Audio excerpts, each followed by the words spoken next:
I'm an Ocean Beach by H.J. Gardner, August 11th, 1994, revised November 15th, 2023.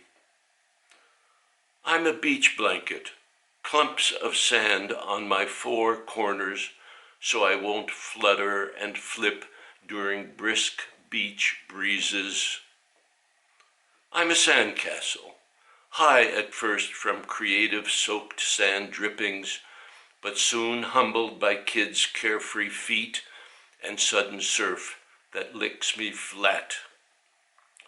I'm beach glass, born a sucked empty bottle shattered into shards against a jetty, but defanged and collectible after years of tumbling in sand.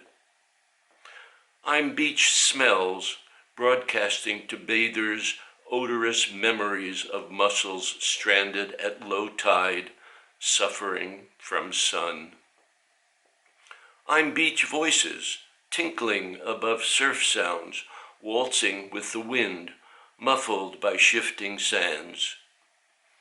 I'm a beach ball, hard to hold on to when full-blown and wet, light enough to skip along over water.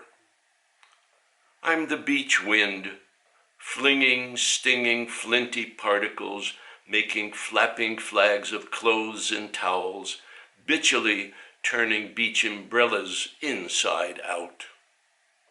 I'm the beach boardwalk, my well-worn Brazilian teak planks will sadly implant painful splinters in the bare feet of shuffling or sprinting newcomers.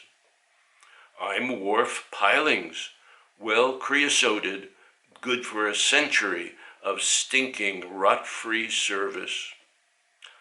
I'm the beach at night, blowing seaweed breath through rusted window screens, allowing savvy mosquitoes to snack on sleepers inside. I'm a beach nightmare creator, promoting dreams of rising nighttime tides that crawl onto darkened beaches to pull sleeping children by their toes slowly out to sea while they cry for light.